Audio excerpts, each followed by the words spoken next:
Good morning, everyone. Jane Monreal here with you. 9 o'clock Tuesday morning. You're watching Live Impact News on WCNC Plus. We appreciate you joining us this morning as we have a full agenda for you this morning. First, want to take you out to the nation's capital where we are expecting to see Donald Trump. He is headed to the Capitol this morning to speak to House representatives as they're trying to pass a massive bill to advance his agenda, including the continuation of his first-term tax cuts, as well as increased immigration and enforcement. And that is him arriving on time. It looks like he was, to arrive around 9 o'clock. And so that is running on time. He's going to deliver remarks to the House GOP conference. We are unsure if those are going to be publicly broadcast, right, Carlene? Yes. Okay, so they could be closed-door comments, but you could see him walking with House Speaker Johnson there, entering the Capitol. He left the White House just before 9 o'clock, just a short helicopter ride. It looks like he is speaking to press right now. Let's see if we can listen in here on WCNC Plus. Or that they're not going to get, but I think we're going to have tremendous, not luck, we have tremendous talent. This man has done an incredible job as Speaker. You know, we had a majority of 1. We were 1 heart attack away from losing the House, okay? Now we have 7. That's a big, because we won some elections, as you probably noticed, and we're going to win a lot of elections. We have an economy that's roaring. We took out $5.1 billion. If you take a look, $5.1 trillion with a T, not a B. $5.1 trillion out of the Middle East. They're investing more than that. It's going to be ultimately more than that. At 180 wide-body Boeing aircraft. They're spending money at levels that nobody's ever seen. Usually a president goes for a trip and he loses money. In other words, he gives money. We went for a trip and we took out $5.1 trillion. Nobody has ever seen anything like it. And that's just the beginning. So I think we're a very unified party. The Senate's doing great. John Thune is doing fantastically. He's a great guy. And we're going to have a bill, the one big beautiful bill. I think it's the biggest bill ever passed, and we got to get it done. Tremendous tax cuts for people, tremendous incentives, tremendous regulation cuts, all these regulations that are so horrible. And now you find out what happened, because Biden, look, it's a very sad thing what happened, but we're going to start looking into this whole thing with who signed this legislation. Who signed legislation opening our border? I don't think he knew. I said there's nobody that can want an open border, nobody. And now I find out that it wasn't him. He auto-penned it. Who was operating the auto-pen? This is a very serious thing. We had a president that didn't sign anything. He auto-penned almost everything. He opened the borders of the United States of America. And I kept saying, who would do such a thing?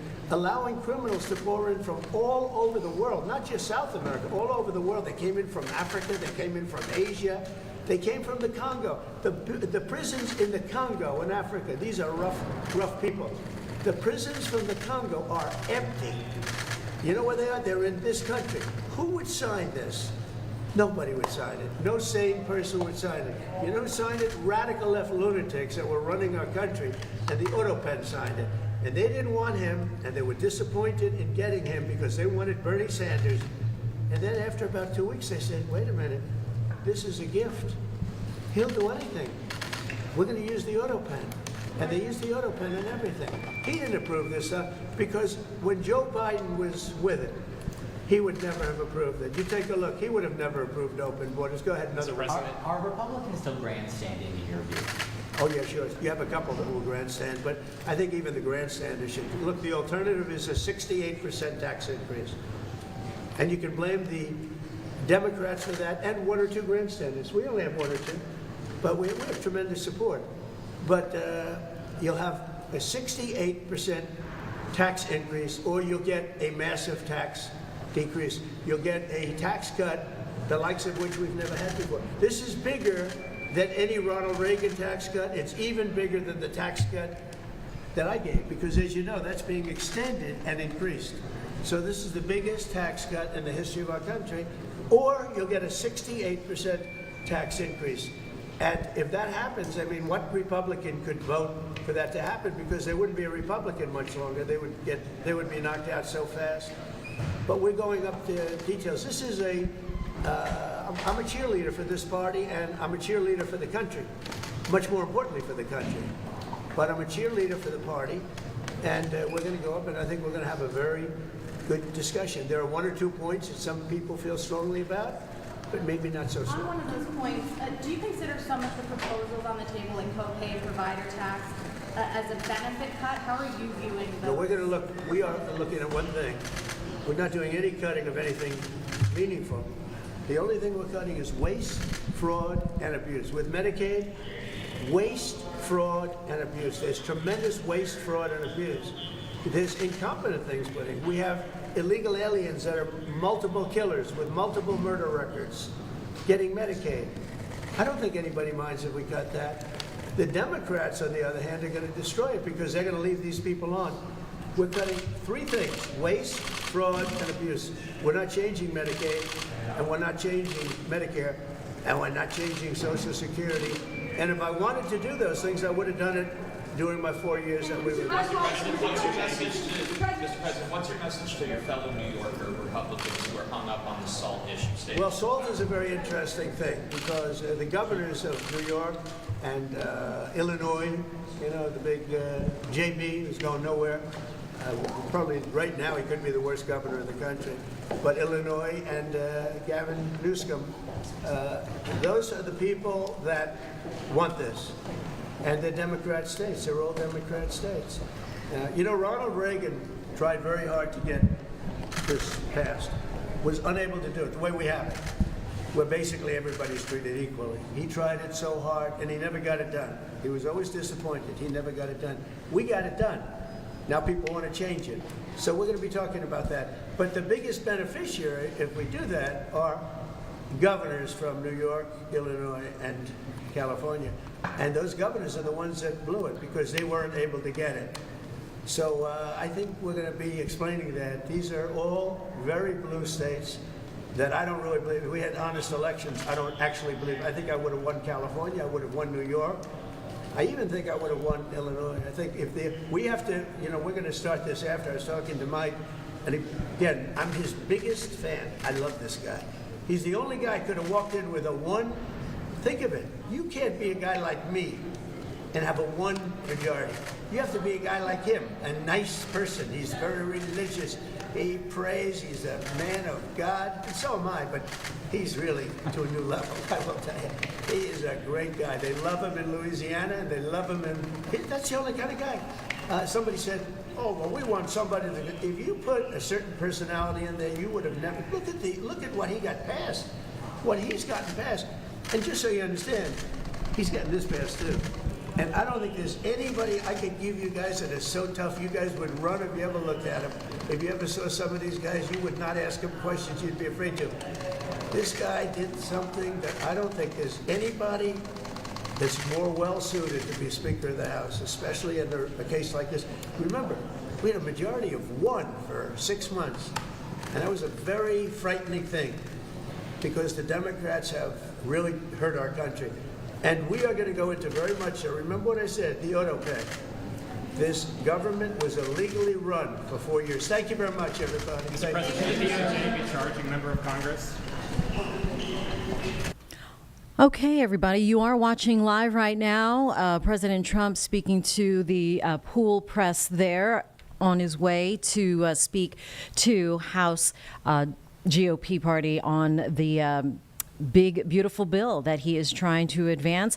Another test will be faced tomorrow with the committee vote, and his comments here, he's expected to talk to them again for the next hour, as he was just touting his bill and who it will benefit with huge tax cuts, etc.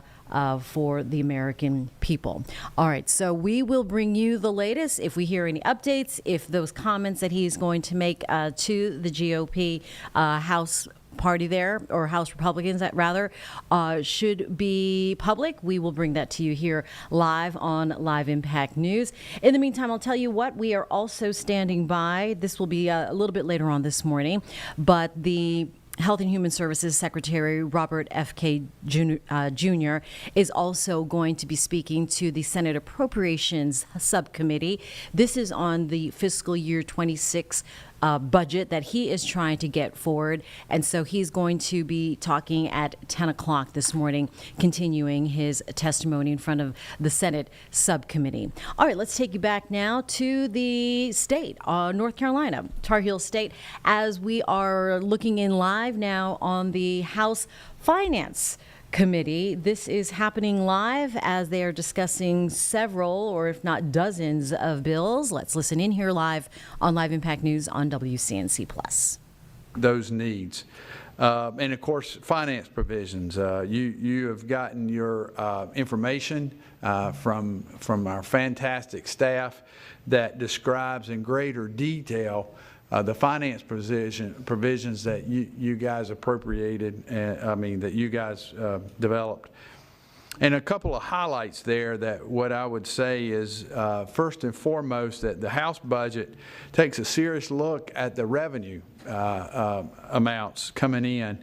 And what this budget does is adjust those revenue triggers to account for inflation and population growth. We think that that's a responsible way to do that. It increases the standard deduction by $1,000 for married filing jointly and $750 for head of household, $500 for single and married filers, single and married filing separate taxpayers.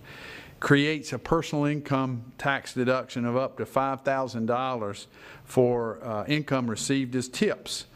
It enacts a back-to-school, a very, very incredibly popular back-to-school sales tax holiday for the first weekend in August for the various clothing, school supplies, computer and sports equipment necessary for the back-to-school time. changes of sports wagering reflected a little bit by modifying the major events group. Going into some of the appropriation areas, our community colleges, they're going to be very, very happy with the community college portion. It's an All right, as we will break away momentarily now from North Carolina General Assembly back to President Trump, as it looks like he is taking some more live conversation here. I'm going to win a lot of elections. The economy is good. I just had my highest poll numbers ever. And we had a big trip to the Middle East. We took in $5.1 trillion. We brought it back to our country. 180 Boeing aircraft are being built now because of that trip, and many other things that's the least of it. The economy is doing great. The stock market's higher now than when I came to office, and we've taken in hundreds of billions of dollars in tariff money, and we've had no inflation. They kept saying inflation. There's no inflation. Groceries are down. Gasoline is way down, way down. Everything is down. All energy costs are down. I'll tell you, to me, maybe the most respected thing, you saw the way they respected me between Qatar and Saudi Arabia and UAE, probably the richest, certainly the richest of their type nation, great places, unbelievable amounts of money. They respect our country again. They were going to go to China. China was going to take over those countries 100%. They were dealing with China because they weren't treated right by the last administration. And they have tremendous economic power. They have more money than anybody. We probably have more money, but we have other things that they are very cash rich, to put it mildly. And they're spending 5.1 trillion. Probably it's going to be 7 trillion by the time we stop. And somebody said every other president goes and leaves and spends money, gives other countries money. I'm the only one that goes and takes money back. When you think of it, I said that's an interesting statement. I never thought of it that way. But we have this is really just a pep talk. We have a very unified House, and we have a very unified Senate. And Mike is doing a phenomenal job as Speaker. He's going to be there a long time. And we have a man in the Senate, our leader, Thune. Mr. Thune is doing a great job. I've gotten to like him a lot, and he's doing a fantastic job. Between the two guys, very different personalities, actually, in certain ways, but they are doing a fantastic job. I don't think the Republican Party has ever been so unified. It's become a much bigger party. We're winning the labor vote. We won the Teamsters. We won votes that nobody. Look how well we did with the automakers. And by the way, the president of the automakers is now my biggest fan. He said he did tariffs. Do you know how many auto plants are being built now in this country because of the tariffs? 3 just announced yesterday that they're building. There's a revolution going on, a positive one, in our country, and I love it, and we're doing really well. As well, time for the negotiations to stop, Mr. President. Do you want the negotiations to be over now? Which negotiation?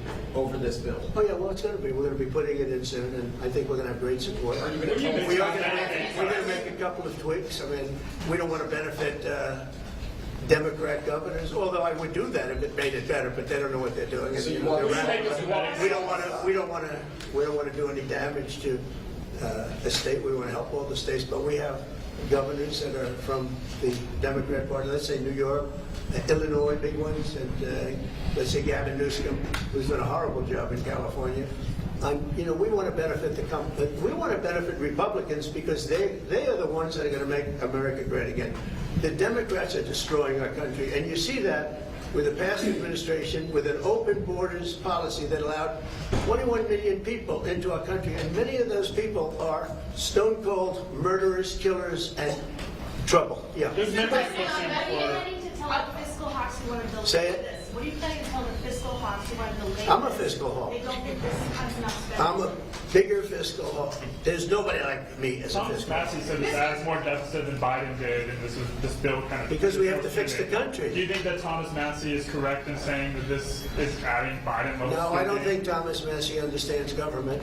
I think he's a grandstander, frankly. He'll probably vote. We don't even talk to him much. I think he should be voted out of office. And I just don't think he understands government. If you ask him a couple of questions, he never gives you an answer. He just says, I'm a no. He thinks he's going to get publicity. And you have that. They've got some too. Go ahead. Mr. President, on Medicaid, do you want work requirements phased in next year? Do you think Here's that's what I want possible? on Medicaid. We're not touching anything. All I want is one thing. 3 words. We don't want any waste, fraud, or abuse. Very simple. Waste, fraud, abuse. Other than that, we're leaving it. Medicare, we're leaving it. All we're after, and this is for the good of it, is a lot of waste, fraud, and abuse. That's all we're doing. We're not touching it. The Democrats are going to destroy it. Thank you very much. Mr. President, do you think you'll be able to convince Chip Roy and Ralph Norman to vote for this bill? We're not touching it. There are conservatives in this room who want to go further. Waste, fraud, and abuse. That's all the cuts we're doing. Thank you very much.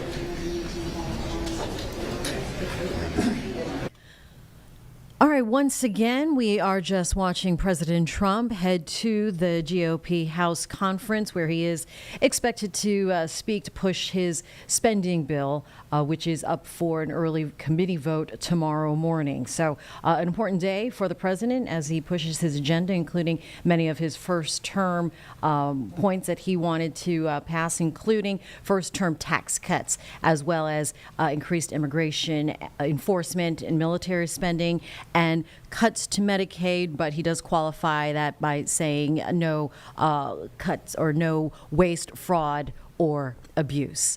Okay, so we will take you from there once again. If we do see President Trump stopping again for the press pool and taking questions, we'll cut into that live. In the meantime, we expect that conversation, that meeting in front of the House GOP conference to be behind closed doors, if you will. At 10 o'clock, there will be a press conference from the GOP leadership. We'll bring that to you live, as well as Health and Human Services Secretary Robert F. Kennedy Jr., who is continuing his testimony in front of the Senate subcommittee, trying to push his budget for fiscal year 2026. So a lot happening with our country's lawmakers. In the meantime, I want to take you back out to the North Carolina, the Finance House Committee. Oh, my bad, Carlene. Sorry about that. We have Karen Reed now. That's what I'm looking at here on the second day of the fifth week, and this follows the trial that ended abruptly yesterday. There was a little bit of spiciness. One of the witnesses there, they were questioning his, they called it, the defense called it a fake bachelor's? Yeah, they were questioning his credibility, whether this man has a Bachelor of Science degree or not. Okay. So, yeah, so that witness is now back on the stand. He's back on the stand. Shannon Burgess is his name. He's a digital forensic expert. All right, very good. So here we are live now on Live Impact News on WCNC+. p.m. on January 30th, 2022, and towed to the Canton Police Department, correct? Correct. Is your timeline on this slide accurate down to the second, as you stated in your direct examination yesterday? Yes, this timestamp is. Slide 36, please, Mr. Woke. Is slide 36 a true and accurate representation of your analysis of Ms. Reed's vehicle arriving at the Canton Police Department? Yes, it is. And pursuant to the timeline you created, Ms. Reed's vehicle powered off at 5:36:42 p.m. on January 30th, 2022, correct? Objection. Objection. Okay. Is your analysis down to, is your analysis on slide 36 accurate down to the second, as you stated in your direct examination yesterday? Yes, according to the Lexus, yes. According to the Lexus. Yes. In point of fact, Mr. Burgess, none of the 5 timelines that we just reviewed from your presentation are accurate at all, and certainly not down to the second. Am I right or am I wrong? You are wrong. Are you aware, and if we could go back to the first slide, which is slide 32, and we'll look at each of them quickly. Sure. Are you aware that all of the relevant events in the timeline you described in your presentation in these slides actually occurred on January 29th, 2022, not January 30th, 2022. Do you know that? This is January 30th 2022. That's Or January 29th, correct. It's January 29th, 2022. And in terms of January 30th, I want to go back and make sure it's very, very clear. In your presentation, they actually occurred on January 29th, 2022, correct? The night of the incident, yes. Can I have a moment, Your Honor, please? Yes. Thank you.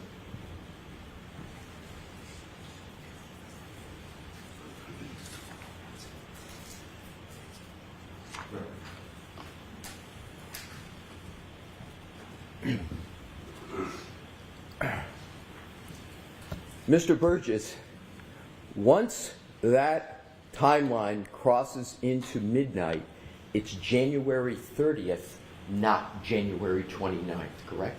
Correct, yes, it is January 30th, yes.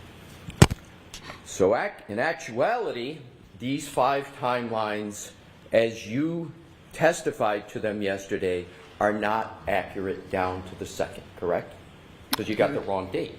Well, parlance, yes, but yes, they are still accurate to the second.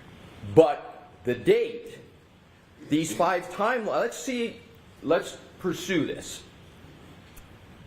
These 5 timelines are exactly 24 hours off from the time where the event actually occurred, correct? No, so these events occurred on January 30th. If I misspoke and said the 29th, yes. Okay. You understand my point? Yes, I do.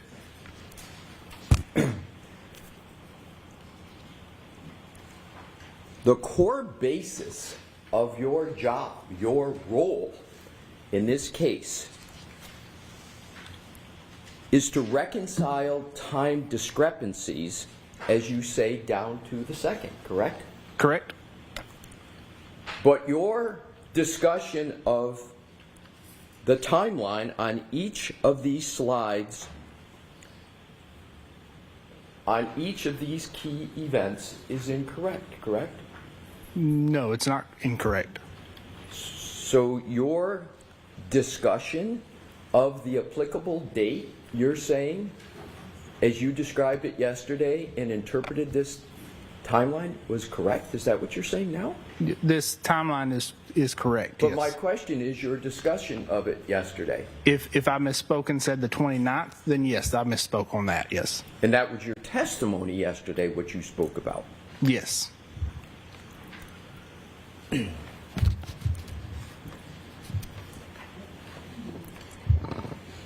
Let's turn to a different topic. Lights up, if we could, and thank you for taking that down, Mr. Wolf.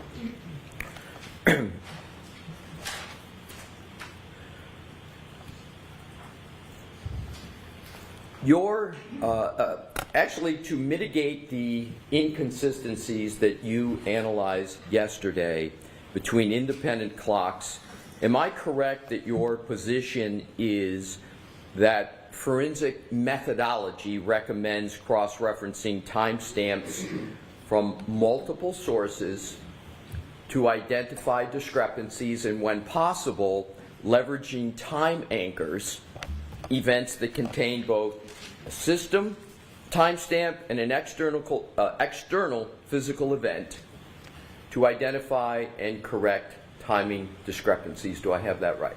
Yes, you did. Yesterday, we talked about the scientific method. You recall that, sir? I do. And how it's designed to prevent bias from infecting the analysis. You recall that as well? Yes, I do.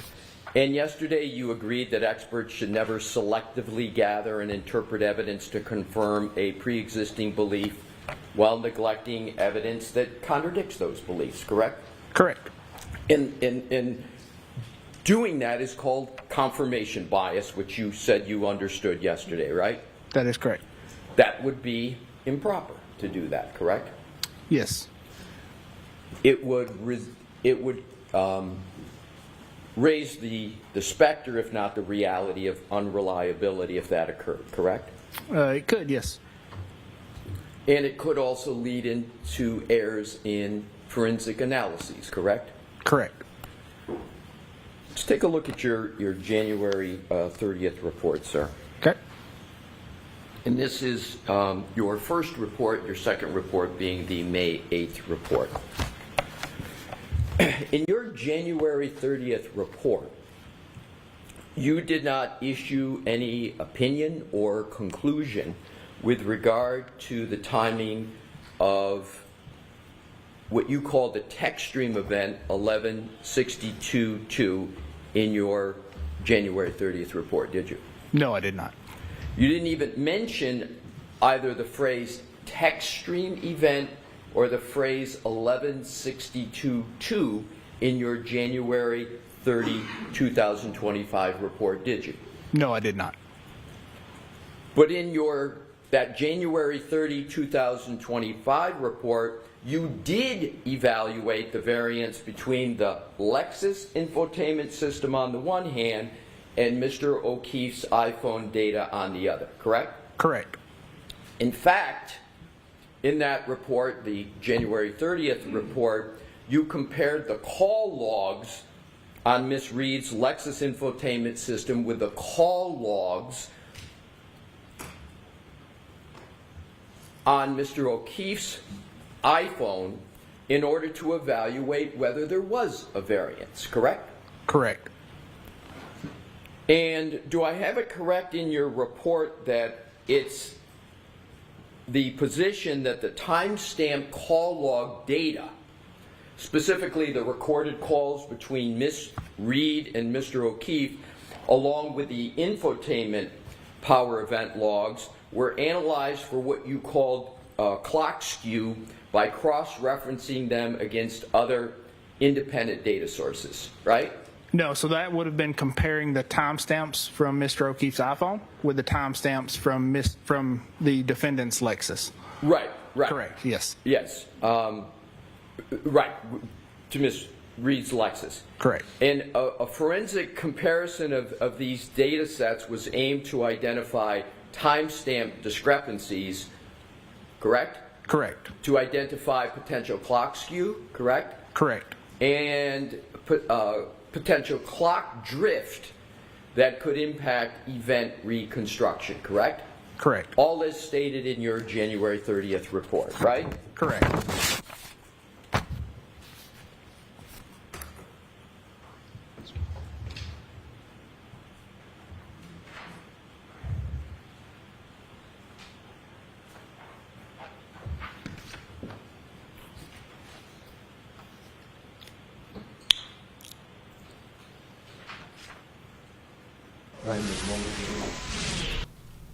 All right, we are taking you from Dedham, Massachusetts with the Karen Reed retrial. As you could see that the witness there, Shannon Burgess, is taking the stand. We're going to take a little break from that right now and talk here at 9:31 about moving. It is one of life's biggest stresses, moving. I'm tired just thinking about it. I know. Carlene just moved. We're going to did. talk to her, producer extraordinaire. She survived, though, so she's did. here with us I this did move. morning. I survived. And thanks for joining us here at 9:30 on Live Impact News on WCNC Plus. If you downloaded the app to your Roku, we appreciate you so much. Tell your friends because we are live and everybody around the world can see us and join us for some of these conversations that are not just particular to the Charlotte area, right? It's a worldwide kind of. We can all relate to moving and how difficult it is. This is why I've stayed put for as long as I have.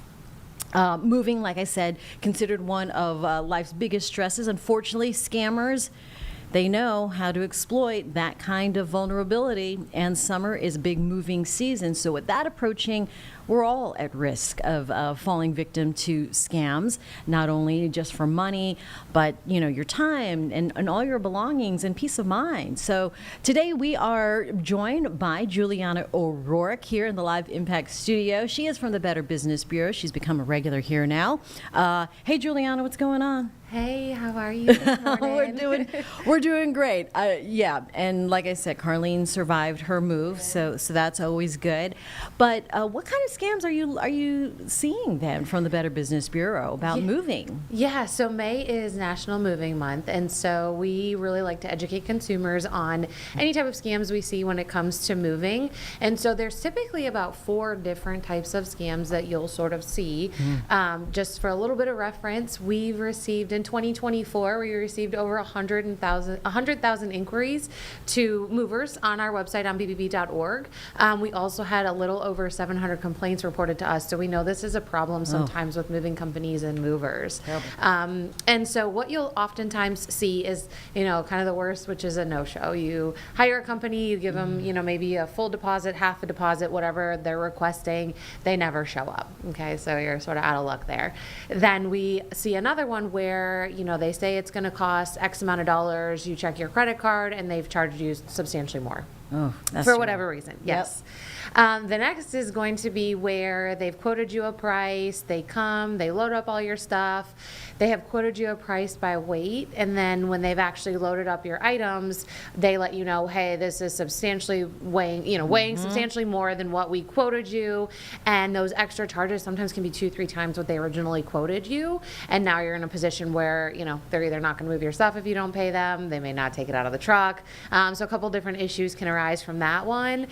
So be very careful with that. And then the last one is they actually come, they load up all your stuff, there's no issues with the payment, but then they never deliver your items. So your items are then stolen, or they kind of hold them hostage until maybe you pay more or kind of do what they're asking you to do. And so, yes, there's a lot of different sort of scenarios going on here. Yeah, so what can people do once they realize they are victim to one of these scams that you mentioned? Yeah, so you definitely want to report it to bbb.org, and then you would definitely want to reach out to your credit card company. We always encourage people to pay with a credit card so they have some financial backing, but hopefully that doesn't happen to you. And some tips that you can kind of look for prior to hiring a moving company is, check them out on bbb.org, see if they're an accredited business, but also just look them up online. Do they have customer reviews? What are people saying about them? Can you find all of their contact information on their website? Is it easy to get in touch with them?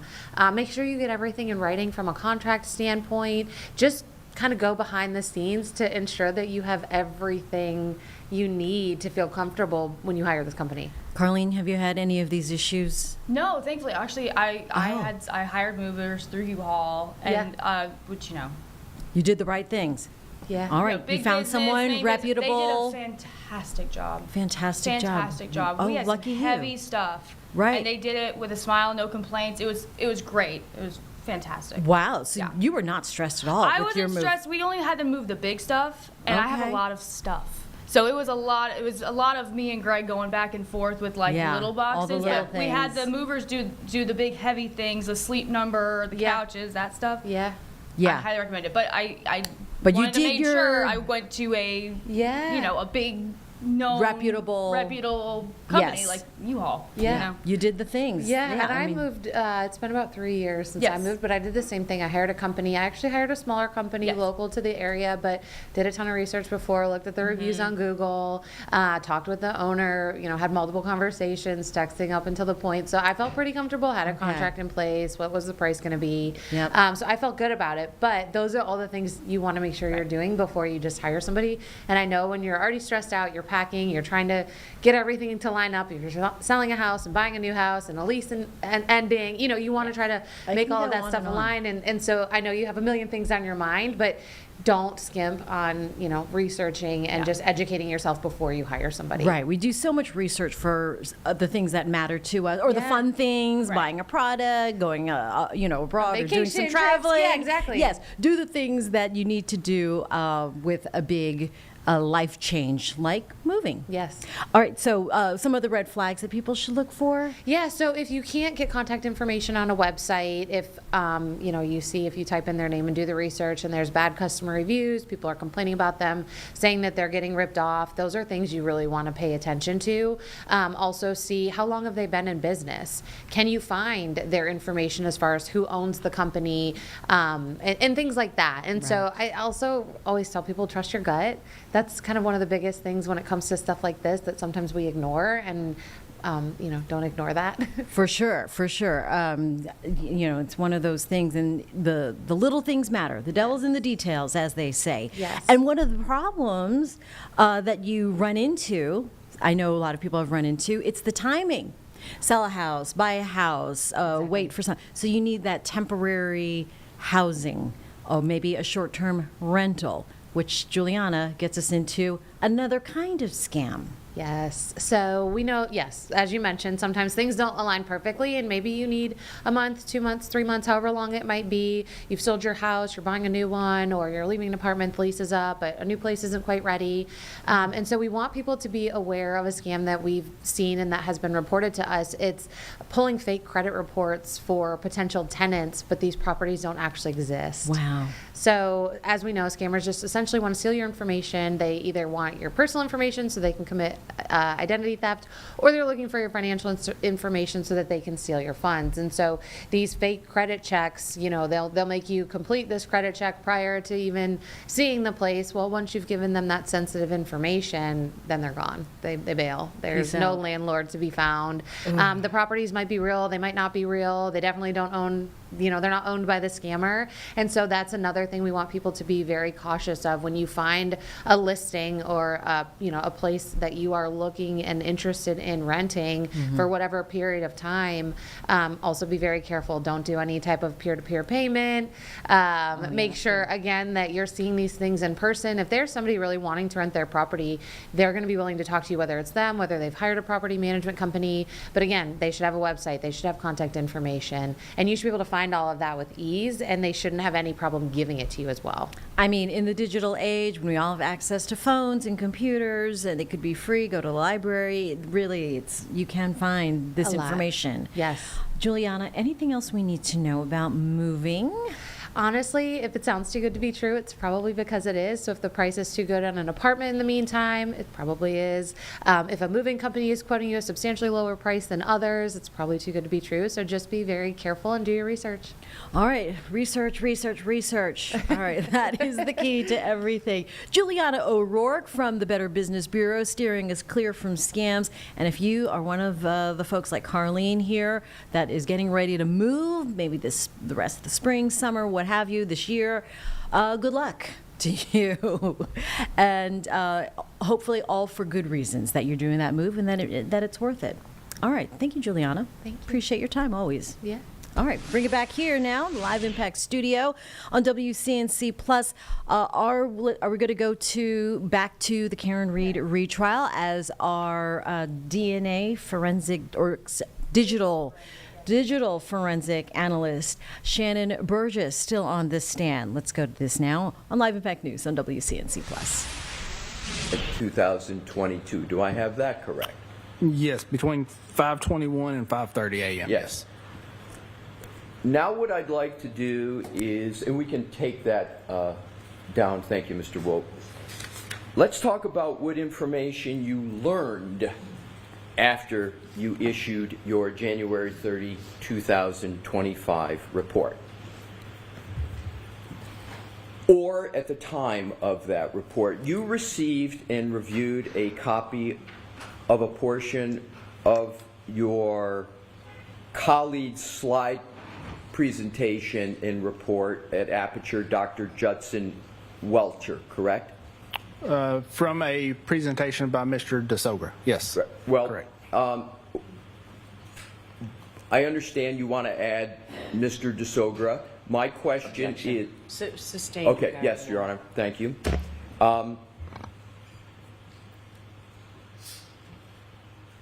I'm focusing on what would you like to call it? Do you call it a slide presentation you prefer, Dr. Welcher? Sure, we can. I want to use whatever parlance you're comfortable with. Slide's fine, yeah. Slide. So the slide presentation of Dr. Welcher that he submitted the same day you submitted your report on January 30, 2025. And in that, he analyzed the timing of the 1162-2, what he calls an infotainment event, you call a text stream event, correct? Well, could I see the slide we're talking about to clarify? Absolutely, absolutely. Could we publish what is in evidence of what is 188? Okay. And I'm also, sir, at your request, may I approach, please? Yes. At your request, I want to give you Sure. that, if we had 188, we'll just give them the actual marked exhibit. You know what we'll do? We'll use the slide. If you need an exhibit, we'll pull the exhibit and move it along. Please publish, Mr. Woke.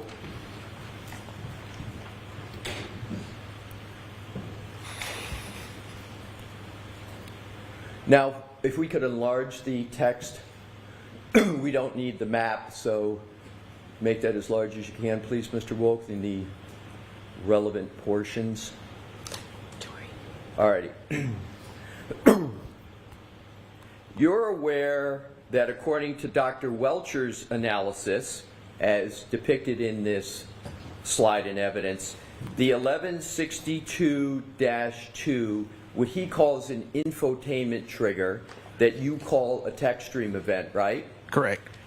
The 1162-2 text stream event occurred at 12:31:38 a.m. on January 29, 2022, correct? Correct. And that's when it began, right? That's when the trigger threshold was met, yes. That's when the trigger threshold was met.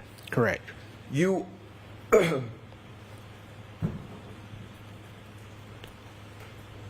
we can take that down now, Mr. Woke.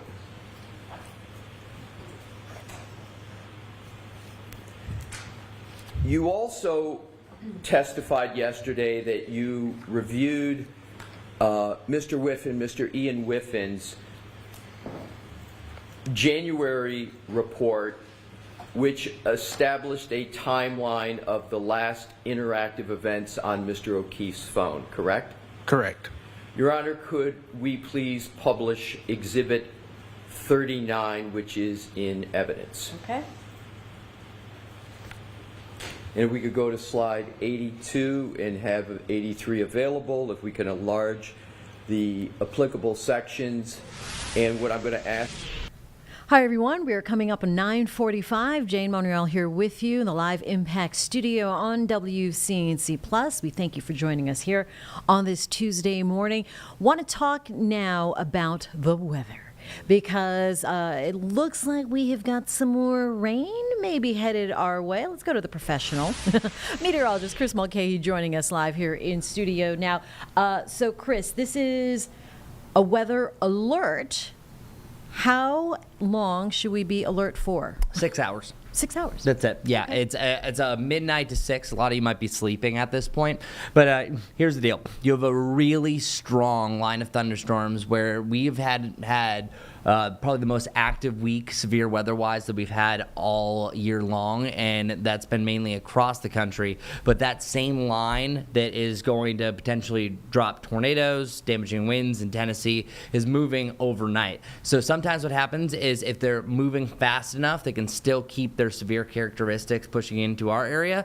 But if it slows down any, then this was for nothing, and you're going to sleep right through it, and you're good to go. But just in case it does stay together, that's why we're going weather aware. So let's go right to it. Let's get to the maps. Here is the big bullseye. This is where you have a significant threat for damaging winds, and you also have a significant threat for some potential wind damage as well. It's that area of red that is a big cause of concern. However, just because of what it could potentially do as it works a little bit closer to Charlotte and surrounding areas, we do have that low to that medium threat. So that's that yellow to that orange that we have there. But as I mentioned, we have a 6-hour window, and I think that's about midnight to about 6 o'clock. o'clock, heavy rain, gusty winds, a few storms going to be a possibility. But I can break that down in a little bit more detail. So whenever we give these windows, you're like, wow, 6 hours. You can't nail it down a little bit further? Well, yes, I can. This is so this is covering from the mountains to the sandhills. So you think about it. We have a big area. We cover 22 counties across North Carolina and South Carolina here on WCNC and WCNC Plus. It's right along the Tennessee border, so it's including Asheville up to our mountains. I think it's either side of midnight that you're going to have that line that I was alluding to that's going to be passing Tennessee push in. It's at that point, if I were to choose our best chance for a tornado overnight tonight, it's right there in some of that darker red. 1 to 3, and that includes Banner Elk to Morganton, Taylorsville, Hickory, Lincolnton, Shelby. Those areas are expected to have some heavy rain at least, probably some active thunder and lightning at that point. It's those areas in the darker to the regular red that you see in a crayon box. Those areas are most prone to severe weather. Even though everyone is in yellow, and that's just a general chance for a low storm, once it gets to around the I-77 corridor, there's a good chance that it weakens, and that's between 3 and 6 o'clock. So I'm going to go through this version of the Futurecast that keeps it going pretty quick. The one thing that could happen is if this slows down, this will arrive a little bit closer to sunrise, and it's going to be just rain. But if it holds true to what everything is showing here, you are going to see a stronger line of storms in the middle of the night, and that's why we're going weather alert. There is also a chance for storms during the middle of this evening. I think it's really between about 7 and 11. You pop up a few showers or storms. If they do form, they're slow moving, so some areas could pick up to an inch of rain, others see nothing at all. So it's that spread out. Just since they are still so slow, if they sit in one area, they kind of exhaust themselves. Those are the areas that could see up to about an inch of rain. So here's the main event.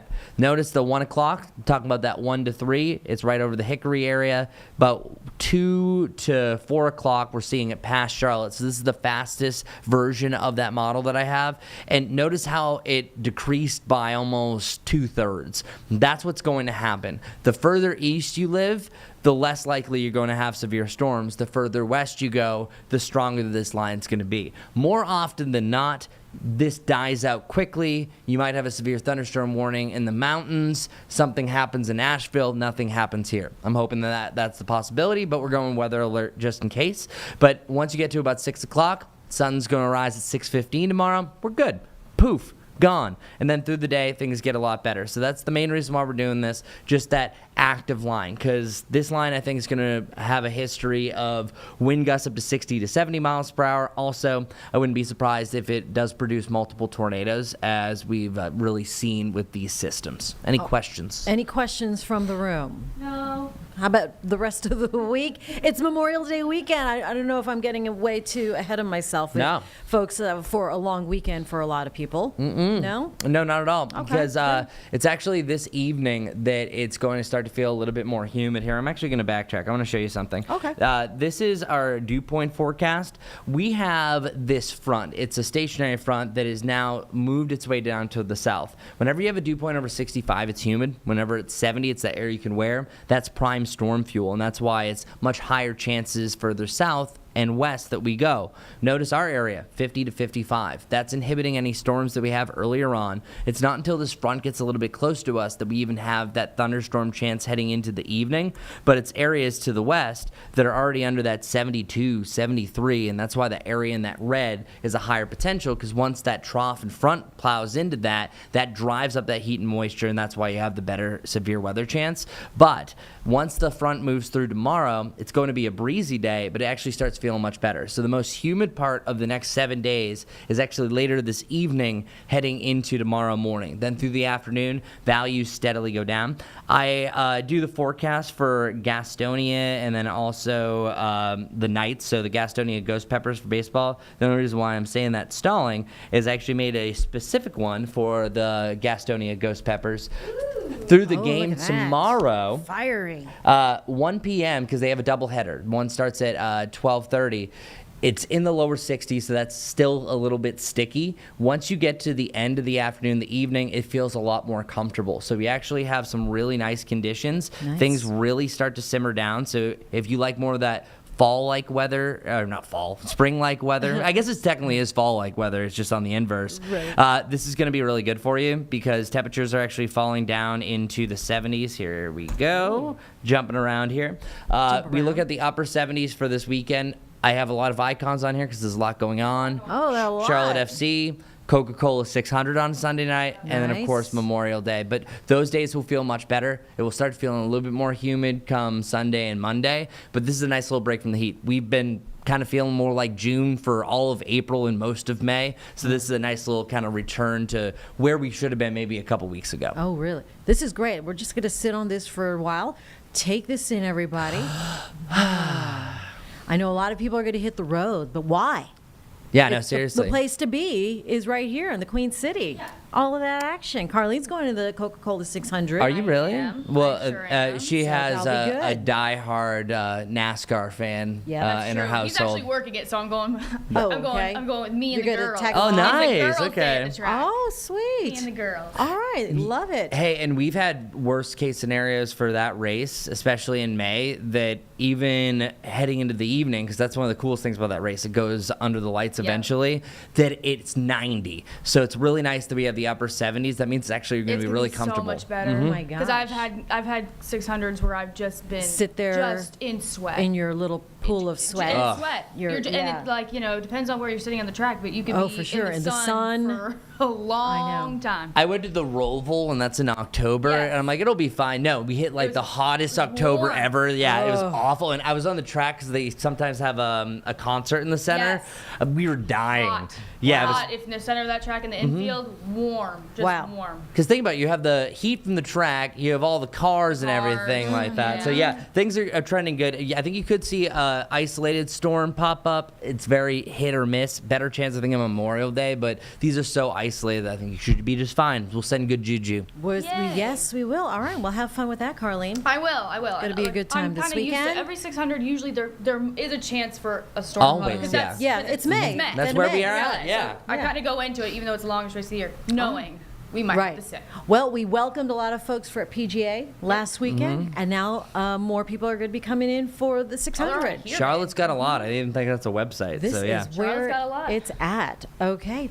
Chris Mulcahy, thank you so much for Of joining course. us. Always. We had some severe weather in the Midwest, too, as we bring it back out here. Chris, what can you say about the St. Louis area? St. Louis area, they saw a bunch of tornado reports, and oftentimes for one given tornado report, you can have a range of an EF0 up to an EF4 depending. So what they saw for their peak damage, where you're seeing a lot of the bricks that came off some of those buildings, the peak wind looked like it was 150 to 155 miles per hour. So that puts us as a strong EF3 tornado. Once you get up to 166, it's EF4, and the definition of that is just literally devastating, catastrophic. But still, EF3 is significant. At that strength, 150, that can take down bricks. You're seeing a lot of demolished homes. Usually one sign of that, if you have any video of this, we can actually comb through it.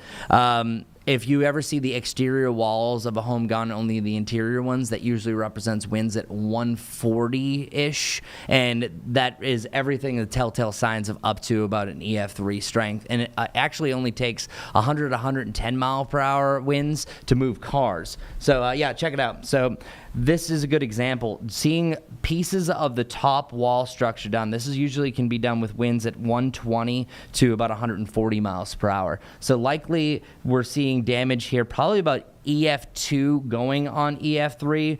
Can take off the tops of roofs. Also, you know that sometimes tornadoes start to lose their contact with the ground, so it's more of the top floors that get taken out. But yeah, this is easily winds over 120, so that would bring us up to about that 111 to 135 range for that EF2, and which, by the way, EF2 is represented as a strong tornado. We have a lot of EF0s, EF1s. That's 90% of all tornadoes. When you get up to this level, it just levels things. I mean, So, it's a brick structure, which you think is probably one of the stronger structures you can think of in these beautiful old homes there in the middle of the city. Yeah. In the metro, getting plummeted. Coincidentally, it's the same state. And I'm not sure if you've watched this documentary, but the one on Joplin was Yes, one of the greatest yep. things I've ever seen. Yeah, no, that was a really good one. And Joplin, I think really what it did was it opened our eyes up to that this can happen in a populated area. Right. And now that you're seeing the outskirts of St. Louis, we've actually seen a lot more appear in Dallas as well, that tornadoes have no zip code. They can go wherever they want, especially if they're strong enough. They can continue going through a stronger area. So it was actually, they started to strengthen and hit their peak at this part of St. Louis, which is absolutely incredible. But one thing you got to know, anytime you're seeing brick demolished from a building, that's a strong tornado. That's going on EF3 strength. You don't want anything over EF0, truthfully, because EF0s give kind of general structural damage. Once you get up to EF2, you're talking about devastation in neighborhoods like you see here. Yeah, I mean, when you say above EF3 even, I mean, that sounds like just improbable, impossible. That's what movies are made of. We had video, when was it? Over the weekend, Illinois. You probably remember, you may show it yesterday, there was this drone video that you went over a neighborhood and it was completely leveled. That was EF4. And sometimes people go, oh, it has to be EF5. I was like, no. For general houses made of wood, EF4 is enough to do that. And they actually had a peak wind of 190 miles per hour. So that's the worst tornado that we saw from this. And it's just incredible. This setup that we're under is just constant chances. And your best chance is always a supercell. It's a rotating thunderstorm. 100% of the time they produce hail, and oftentimes it's the hail core that's the warning before that storm actually arrives. So if you ever look at a storm map, most likely if you see a bunch of tornadoes that pop up there, it's probably surrounded by hail because the hail happens first. Okay. All right. Chris Mulcahy, once again, we got some bonus time with you. Always appreciate it. Again. And actually, our Walker Lawson was sent there to St. Louis surveying the damage. We saw a lot of that video from our crew there, Walker and Carrie, who are there. They are still covering things for our partners in St. Louis. He has the latest now. He was on the stream here on WCNC Plus around 8 o'clock with our Lisa Washington and Kaylin Hagwood. This is his report that he filed earlier. Well, good morning, Kaylin. So yeah, still so much damage out here. It's insane to see for yourself in person. Now first, this is a scene that's very familiar across parts of the town where cars are just left on the road. You can see it's sitting in the middle of the road, so clearly the wind blew it and turned it just a little bit, but a lot of cars have been damaged and destroyed by debris that's fallen, but that hit these vehicles.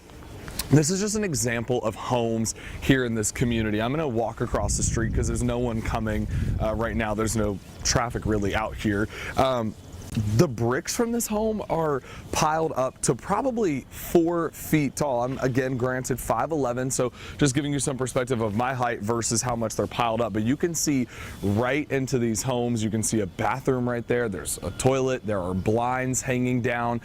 These are homes that weren't even able to be covered because last night we went through another round of severe weather. There were multiple tornado warnings out last night, and we did see some flash flooding across parts of the city. So we'll walk over here just to show you guys some other homes that have just been completely destroyed out here. You see trees, all of their greenery has been ripped off, so all that canopy is pretty much gone. You're finding random parts of debris across the town. This first home right here on the left just completely destroyed. There's nothing left, but then you see there are other homes still there. So really, just devastating to see, and this cleanup effort is going to be even harder now after it rained last night because that has made all of the debris on the ground that much heavier to pick up. The wood is now soaked, and then also factor in we saw that rain, and since my photog and I, Carrie, have been out here this morning, we have seen tons of mosquitoes. So again, you think about these homes that have all these windows smashed, all of these roofs that are gone. You now have bugs coming in, you have water that's seeped in from the rain last night, so really just hindering and making that cleanup effort more difficult. Now, Walker, it's just really incredible to see that video. It just speaks to the power, the strength of these storms. I know you've been talking to some of the people who live in there. We heard earlier that some people say they did not hear any sirens. There were no sirens warning them of the impending storm. What have the people been saying about the kind of help that they are getting this morning? I mean, clearly they aren't able to live in their houses. Yeah, so absolutely. So again, a lot of these people have been trying to find any means necessary abruptly. So we had one guy that we spoke to that said he's just been having to stay in a hotel and having to fork out those costs himself at the moment. Again, all 3 of his cars were destroyed. So he has no means of transportation unless it's family or if it's Ubering or however they're getting around. But then he wasn't even able to cover his home because it's unsafe to get into these buildings. Again, so they're having to not even be able to put tarps on their homes. So he said he was just going to have to take the damage that came with the additional rain. So people have been having to do that. There's a local nonprofit here that we spoke to on Sunday that was providing resources for people to get food, water, and essential items because, again, they haven't been able to get that. But KSBK has also partnered, the local news station here in St. Louis that we're working for this week. They've partnered with United Way to try to get resources for people. So if you head to the KSBK website, you'll be able to donate and try to find more resources there. So really still in the early stages of people just trying to get their means and bearings. As you can see, it's been difficult even for people to get around. We've had trees down and power lines down on streets. So thankfully we had good weather Saturday and Sunday and most of the day Monday. But again, the storms that rolled through last night have really hindered these recovery efforts today. Devastating. Thanks so much, Walker, reporting there on the ground for us in St. Louis. Here just after 10 a.m. Tuesday morning, you're watching Live Impact News on WCNC Plus. I'm Jane Monreal as we bring you all of the live news feeds as much as we can bring you as it happens. So that was the latest from Walker Lawson through St. Louis, and you can just see all of the devastation there. As promised, we do have the testimony right now. This is the Senate committee, Appropriations Committee, with Secretary of Health and Human Services, RFK Jr. He is testifying to try to push for his fiscal year 2026 budget. Let's go ahead and listen and hear live now on Live Impact News. The development of the first overdose naloxone nasal spray, Narcan. For almost a decade, this committee has increased funding towards the goal of finding treatments and a cure for Alzheimer's disease. This goal is very personal to me since both of my parents lived with and eventually succumbed to this horrible disease. These investments have allowed NIH to fund research into a wide variety of potential causes of the disease and build evidence for prevention based on a healthy lifestyle. NIH-funded research of the amyloid protein led to the development of the FDA-approved Alzheimer's drugs in 23 and 24 to slow progression of the disease. All this research is extremely important, and I look forward to working with you to continue to look at diversified Alzheimer's research. Wasteful spending of taxpayers' dollars must end, and I applaud you for taking a hard look at what federal research dollars are funding, and I encourage you to ensure that the fiscal year 2025 funding that Congress has already appropriated is spent in a timely manner, in particular for the vital biomedical research which could lead to life-saving breakthroughs in science. Too many families are waiting for a cure, as you know. We have a responsibility to make sure their taxpayers' dollars fund that research. You and I have talked several times, and I appreciate it so much, about the importance of the NIOSH coal programs in West Virginia and how the work conducted by NIOSH in Morgantown is unique across the federal government. I'm pleased that you brought some of these specialized NIOSH employees back to work earlier this month and then just last week reversed their rifts so that their return to the office will not be temporary. Thank you. Your decision to return NIOSH staff to the office meant that the Firefighter Fatality Investigation and Prevention Program could issue the final report on the December 27th, 2020 fire that killed a 30-year-old firefighter and injured 3 others in West Virginia. Senior Airman Logan Young was one of many who responded to the Carneysville fire. I'm glad NIOSH was able to finish their investigation and issue recommendations and final report. While your action last week was a good step, there are still other divisions within NIOSH with specialized staff who conduct essential, unique work. I support the President's vision to right-size our government, but as you and I have discussed, I don't think eliminating NIOSH programs will accomplish that goal. I encourage you to look at this closely. West Virginia, my own home state, continues to rank above the national average in both new cancer diagnoses and death. We are thankful for the work performed by the CDC National Center for Chronic Disease Prevention and Health Promotion. And I look forward to learning more about how this important work will be continued under the administration of A Healthy America. Substance abuse challenges also continue to be a real problem facing West Virginia and the nation. SAMHSA funding has played an important role in West Virginia, and I want to understand how the budget proposal would impact my state. I look forward to learning more about that from you today. I will say there was a bit of good news, I believe last week, when the national statistics of overdose deaths did go down. Rural health care is a top priority for this body. CDC data shows that rural Americans are more likely to suffer from higher rates of diabetes and are more likely to die from cancer, heart disease, and stroke than urban Americans. This is unfortunately true in my state, which also leads the nation in diabetes and heart disease.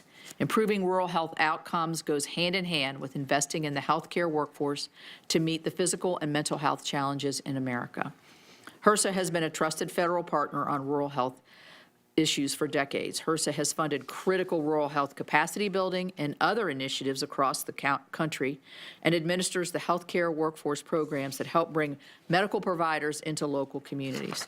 You have proposed moving HRSA into the new AHA, and is that how I say it? AHA? AHA. I would like to learn more about how your budget proposal would invest in rural America. We have a difficult task ahead of us, but it's my hope we can and will come together, just as we have done in prior fiscal years, to use our limited resources in the most efficient and effective way.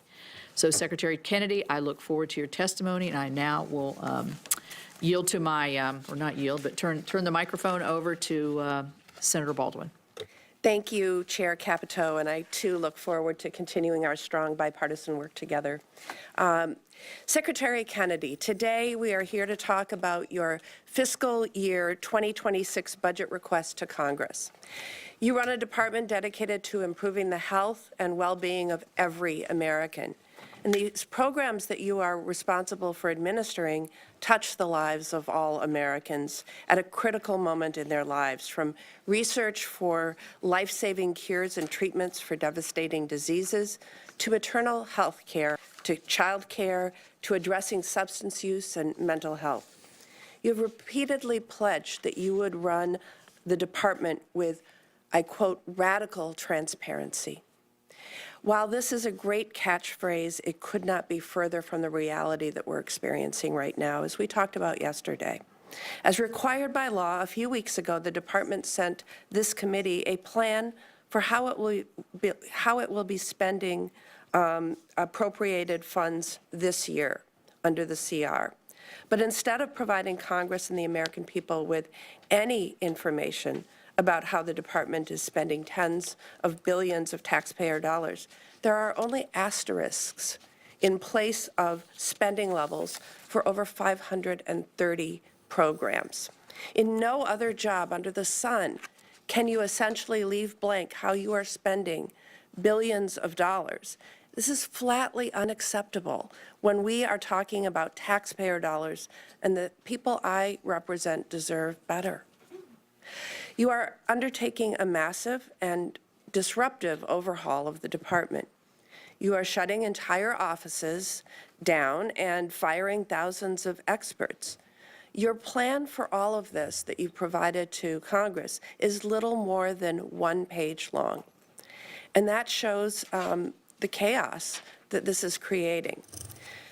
I'm assuming today you're going to reiterate talking points about how you are consolidating offices and eliminating duplicative functions.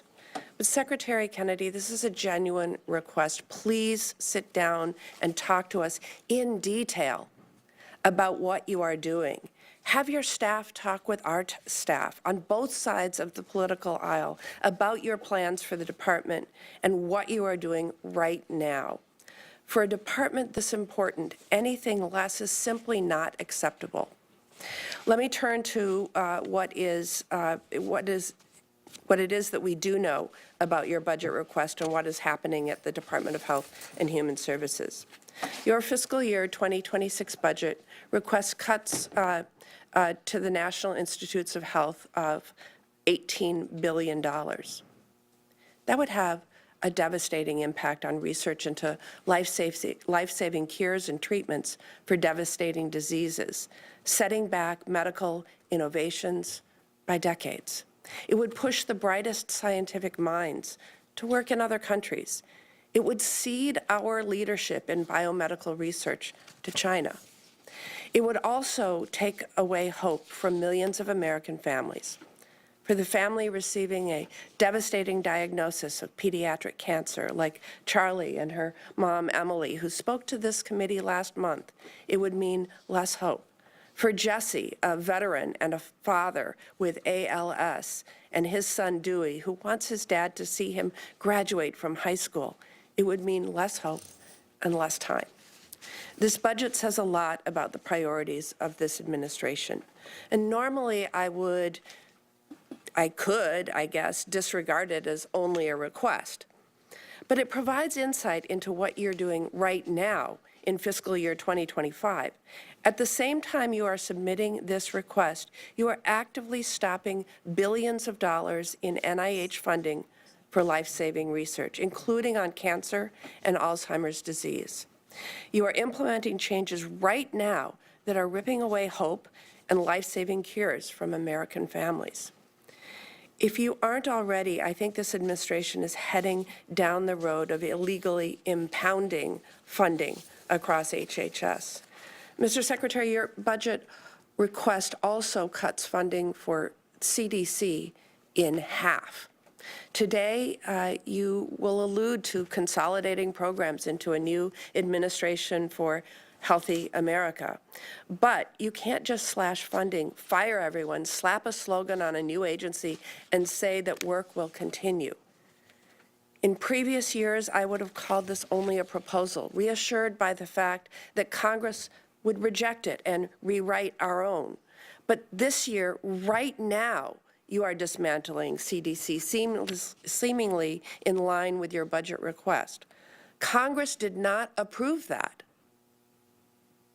On a bipartisan basis, Congress funded the CDC to administer programs that provide critical public health support to states and local communities across the country. That includes the CDC Childhood Lead Poisoning Program.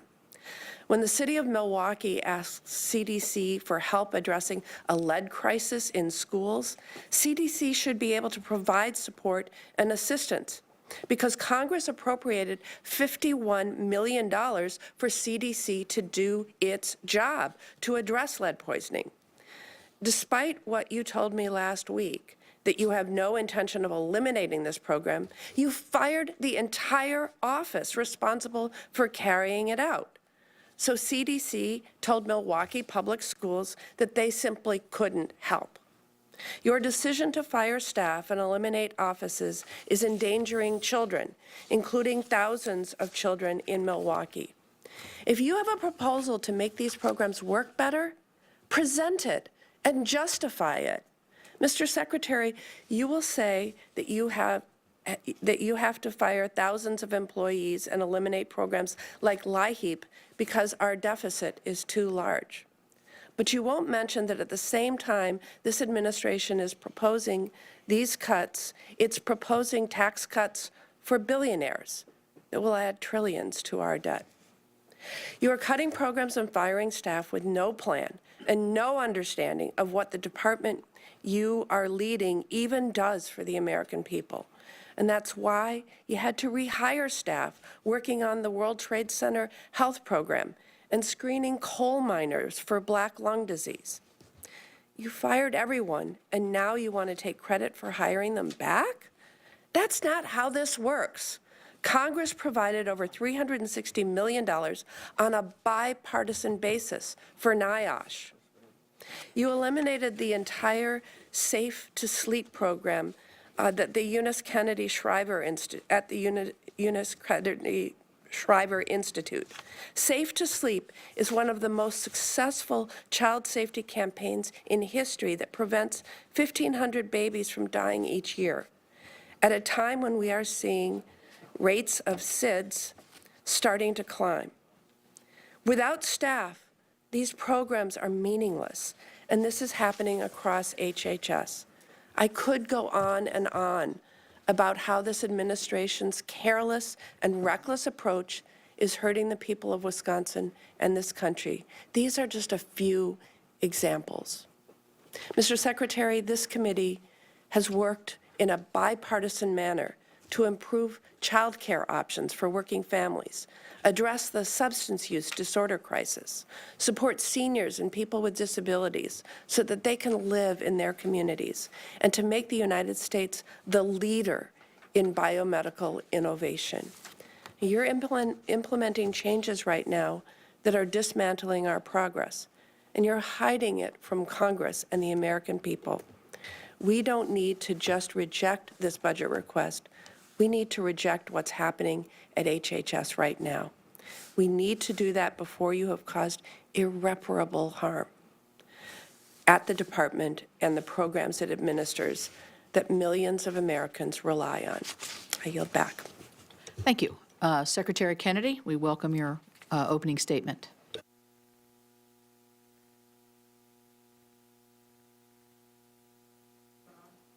Yeah.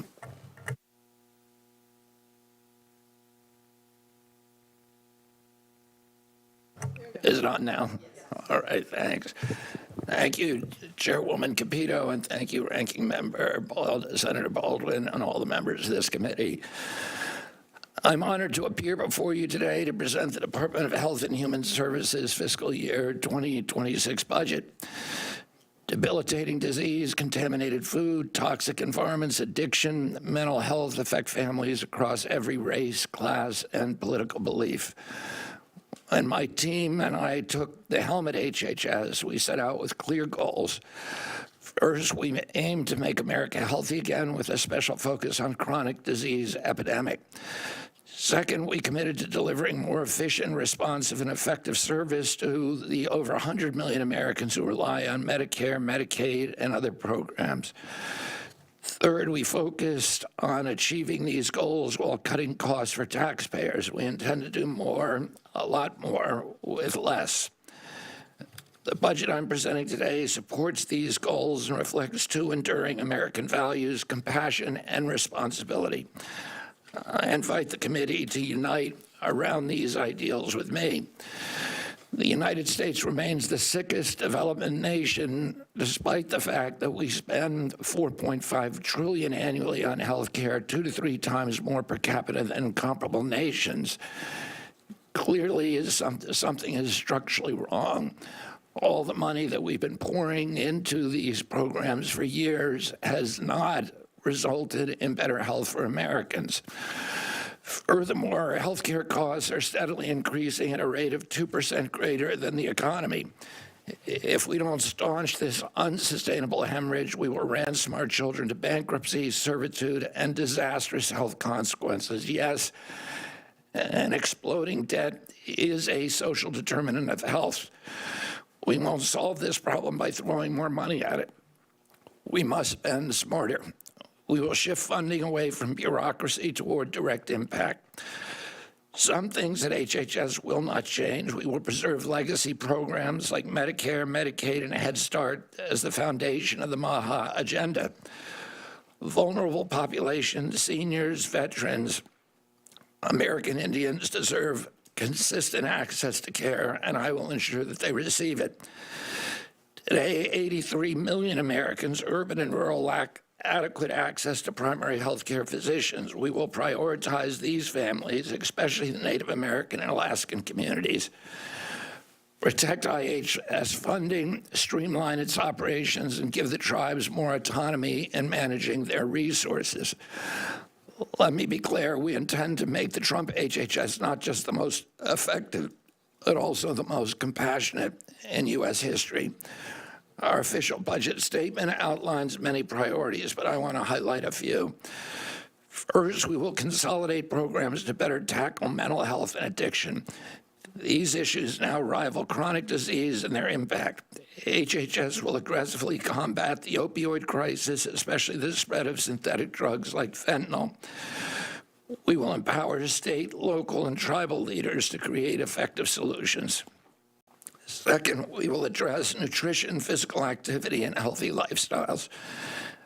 The President's budget requests $94 billion in discretionary funds to support these priorities, including the Administration for Healthy America. We will emphasize healthy eating and Head Start and ensure the program continues to serve its 750,000 children and parents effectively. Third, we will equip the FDA to expand its food safety efforts through research, regulation, inspection, and education to remove harmful chemicals from food and packaging. Fourth, we will fund cutting-edge research at the NIH while cutting risky or non-essential studies. That includes ending gain-of-function experiments and research based upon radical gender ideology. At the CDC, we will return to core missions, tracking diseases, investigating outbreaks, and sustaining public health infrastructure while cutting waste. Fifth, we will eliminate DEI funding and redirect resources toward real poverty reduction. We will move beyond lip service to communities of color and take meaningful action to meet their needs, as we did last week when we approved South Carolina's application for support for a program, the first program in the country that provides cell therapy and gene therapy to every person in South Carolina who has sickle cell anemia. For fifth, we will eliminate DEI funding and redirect. Sixth, we will strengthen cybersecurity and health IT. The AI revolution has arrived, and we will be the cutting-edge agency using this technology to manage healthcare data more efficiently and securely, and to give Americans control over their own health. Finally, we will rebuild public trust that eroded through years of industry capture, waste, and misplaced priorities. We will launch a new era of transparency and public service, creating an honest, science-driven HHS that answers to the President, to Congress, and the American people. And I just want to say, salute the people wearing purple in this room. I assume as an emblem of their commitment to solving the Alzheimer's crisis.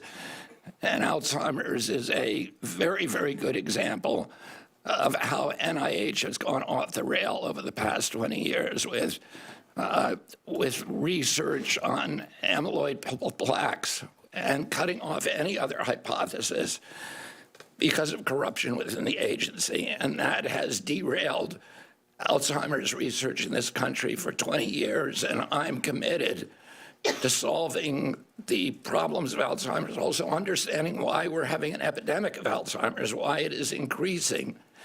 And I have Alzheimer's in my family, and many members of my family are activists in this community, and I have a deep personal commitment to solving this issue. I look forward to working with Congress to pursue this mission together as a bipartisan cause. Let's work side by side to make America healthy again. Thank you, Mr. Secretary. And I am going to turn to the chair of the full committee, who we're honored to have here, as always, Senator Susan Collins, for 7 minutes for questioning. Thank you. Thank you very much, Madam Chair, and I thank the Vice Chair as well. Welcome, Secretary Kennedy. Secretary Kennedy, the military services submit to Congress what is known as an unfunded priorities list. It includes funding requests that were not included in the President's budget, but oftentimes we take from that list and do fund what the military was unable to get into the President's budget. And just to give you some idea, the unfunded priorities list range from more battleships to better housing for our troops to weapons R&D. It really covers the map. Your department's budget has been sharply cut by 26% below the fiscal year 2025 level. If you were required, as our military services are, to submit an unfunded priorities list, what would you include on it? That's a good question, Senator. I would include the research that has been neglected for the past 20 years on chronic disease and what's caused us to go from 3% of Americans of children having chronic disease when I was a little boy and my uncle was president to 60% today. I would want to look at the thousands, over 10,000 chemicals that are now in our food. Most of them have never been tested. I'd want to look at what's causing the infertility crisis. Why are girls in this country reaching puberty 6 years early? They're earlier than historically. Why do boys in this country have half the testosterone teenagers of a 68-year-old man? Half the sperm count of a 60-year-old man. I would want to do research on why our bees are disappearing, why 90% hive collapse happened, which is a food issue. I would want to look at the microbiomes in the soil and how that's contributing to erosion and how the chemicals that we're using in agriculture are sickening farmers in many cases, potentially, and are destroying the microbiome and creating a situation where soil is running off and where most agronomists believe that we only have 60 harvests left. And I would want to look at why we're having an explosion in Alzheimer's in this country, not just curing it, but what is causing it. And I think NIH has done a very good job at making cancer more survivable. For example, colorectal cancer, where there's been extraordinary science done at NIH.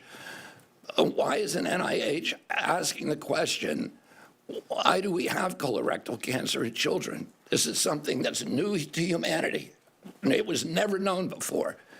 And now it's an epidemic in our children, and we need to have a balance where we're looking at cures for diseases, but we're also focusing on how to keep Americans healthy so that we can beat these ruinous healthcare costs and that we can have a healthy, productive society. Thank you.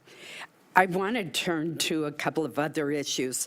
First of all, the LAHI program, which we've talked about, is absolutely vital for thousands of older Mainers and low-income families. It helps them avoid the constant worry of having to choose between keeping warm, buying essential foods and medications and other basic necessities. Now, I was pleased to see the release of the rest of the fiscal year 2025 funds, but the administration's new budget seeks to eliminate what is truly a critical program.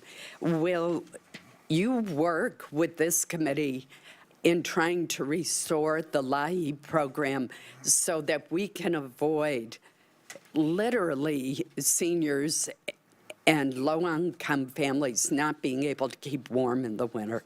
Yeah, absolutely. And I'm from New England. Myself, my brother, for 40 years has run a Citizens Energy, which provides low-cost home heating oil to families in New England. And so many people have come to me over the years and said to me, thank you, your brother saved my life, because I didn't have to choose between food and heat. I was on the Navajo reservation 3 weeks ago, and Navajo President Boo Nygren said to me, if we cut LAHI, Navajo will die from it. So I understand the critical historical importance of this program. President Trump's rationale and OMB's rationale is that President Trump's energy policies are going to lower the cost of energy so that everybody will get lower cost heating oil. And in that case, this program would simply be another subsidy to the fossil fuel industry. If that doesn't happen, then I would, and Congress chooses to appropriate the money, I, of course, will spend it. I've already directed the spending of $400 million in this year's budget to that, and I will work with you to make sure that those families do not suffer in that way. Thank you. You and I've had many conversations about Alzheimer's disease and the BOLD Act. I do want to point out the CDC's cooperative agreements for the Healthy Brain Initiative and 3 dementia public health centers of excellence under the BOLD Act are set to expire at the end of September. We initially expected that the CDC would put out a notice encouraging applications early this year. Inexplicably, no such notice has been issued, even though we reauthorized the BOLD Act and funding is available under the appropriations measure that President Trump signed into law in March. How and when does HHS plan to issue this notice of funding opportunity so that we can continue what has been a very effective approach to the Healthy Brain Initiative and Centers of Excellence? It helps caregivers. It encourages early diagnosis. It really has been an important program, taking the kind of public health approach that you've generally supported. Yeah, Senator, because of the TRO from the federal judge on this issue that was issued last week, I've been instructed by HHS and by White House attorneys that I can't speak directly to that part of the reorg. You know, I have a strong personal commitment to, as I said before, to Alzheimer's, to dementia, and it's affected members of my family, and I understand how important these programs have been. And whatever happens, we will continue that research. Thank you. Senator Baldwin. Thank you, Chair Capito. Secretary Kennedy, very quickly, when I ask you for information or my staff asks your staff for information, do you commit to responding? Yes, Senator, of course. And when might I expect a detailed operational plan? I've referenced in my opening statement the fact that 530 programs or activities, when you provided that information, had an asterisk in place of a dollar amount. When might I expect the detailed plan? When? As I explained to you, those decisions are being made by OMB. And so you're really not in charge of the spend plan this is not a HHS issue. It's a government-wide issue. Okay, so the Secretary of HHS is not in charge of the spend plan for 2025. I'm going to move on. Research funded by the National Institutes of Health has pioneered the development of new technologies and cutting-edge treatments, including immunotherapies that are saving lives and giving millions of Americans suffering from devastating diseases more hope and more time with their families. Last week, American doctors made history with the world's first successful personalized gene editing treatment in a 9.5-month-old baby boy, curing him of a rare, life-threatening genetic disorder. This technology is miraculous, and it was made possible by NIH research. According to the American Cancer Society, NIH-funded cancer research saved 3.5 million lives between 1991 and 2019 and reduced the overall cancer death rate by 33%. Congress has spent nearly 100 years building up the world's premier biomedical research agency to develop state-of-the-art treatments that wouldn't have been thinkable just decades ago. And in just 100 days, this administration is starting to tear it all down. NIH has awarded nearly $3 billion less in funding.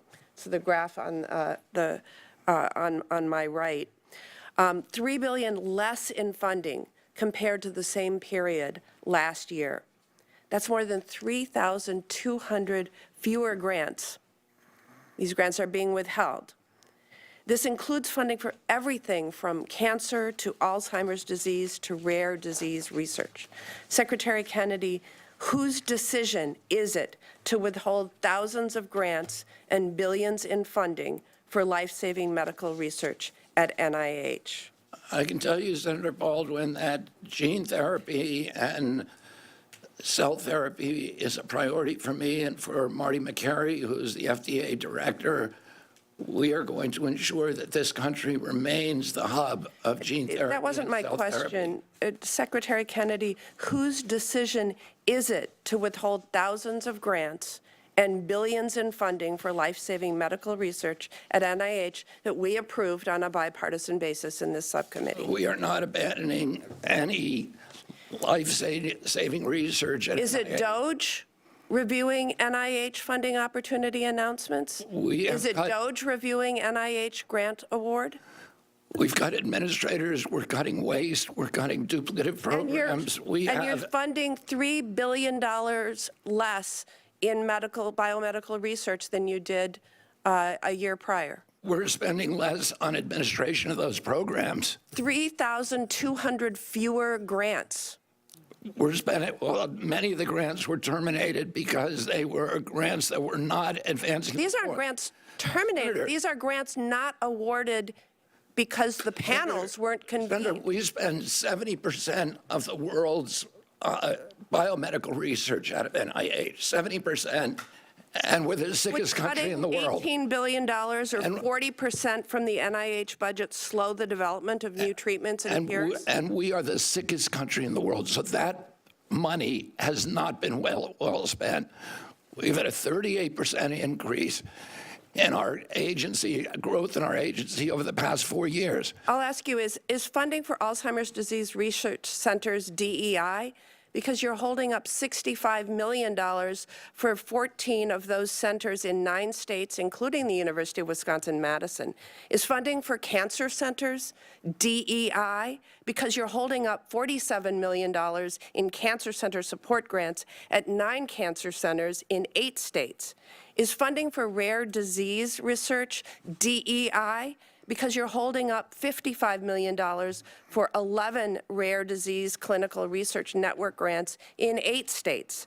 These are just a few examples, and the list goes on and on, Secretary Kennedy. I've run out of time. I yield back. Thank you. This is a fun game we're playing. Mr. Secretary, let's talk about clinical questions and to ask questions and don't give me a chance to answer them. Don't give me time to answer them. Well, maybe in some of my questions you can elaborate on some of that. I want to ask you about the clinical trials because she does have that up on her poster there. Clinical trials are the forefront of research, innovation, and oftentimes represent that last hope for cancer patients and other patients addressing chronic disease when traditional treatments have been effective. These clinical trials are often lead to getting life-saving drugs to the market. Has HHS or any sub-agency assessed the impact of patient access to clinical trials through the reorganization effort? We are not cutting any clinical trials. We're not cutting any clinical trials. We're not cutting drug development. Thank you. Cutting administrative costs. A question on indirect costs, because, you know, this is a biggie. When it was announced that that NIH announced it would cap indirect costs at 15% for research. We talked about this actually in our meeting. We talked about the possible adverse effects of this. And like I've heard from West Virginia University, Marshall University, which receives smaller amounts, but I've heard from everybody across the country in terms of the research. West Virginia University is a member of the Association of Public and Land-Grant Universities, and they are working along with schools and independent research organizations across the country to come up with a new model for indirect costs. Are you aware of this effort, and have you met with them to discuss their work? I haven't met with them, but we are talking with lots of people about a new way to fund indirect Are you aware costs. of the effort that's going on with a whole bunch of stakeholders that are trying to figure out a way to do this better? Yes, we are, and Jay Bhattacharya is very interested in this. And as you know, Senator, there were some of the private universities that were abusing that. We had Stanford, which has tens of billions of dollar endowment, that was using our money. We wasted $9 billion last year of NIH's budget on indirect costs. We're paying some of these universities up to 78%. That money was not going to research, not all of it. In the public universities, we are very much aware that those universities are using the money well, that it is absolutely necessary for them. And we're looking at a series of different ways that we can fund those costs through them, but not through the independent indirect cost structure, which loses all control, which deprives us of all control of how that money is spent. Well, in my many conversations with a lot of the research, because I don't think anybody here wants to lose our valuable research, and I put you in that bucket as well. I do know there's a recognition that there's not enough transparency, that the system needs to change, and so this group that's being put together, I think, is very thoughtful in their approach, and I would encourage you, as you've already done with the head of NIH. Yeah, and I'm happy, Senator Capito, I could talk to you right now in detail about some of the alternatives that we are considering. Okay. But we are taking it seriously, and we understand. But, you know, in Maine, at the University of Maine, the University of Alabama, many of these other state schools badly need this research. They're doing cutting-edge research, and they need that money that was going through indirect costs, but we think there's a better way to pay that out. Okay. Well, we want to work with you on that. Let me talk about rural health. I mentioned it in my opening statement. I know you've been to our state, so you understand the rural nature of many of our states. You know, there's such significant healthcare challenges in rural America. A lot of it around access. The rates of chronic conditions like diabetes and heart disease are among the highest in the country in rural America. HRSA programs are critical to rural health and initiatives, and you've in your budget announced a cut to HRSA programs.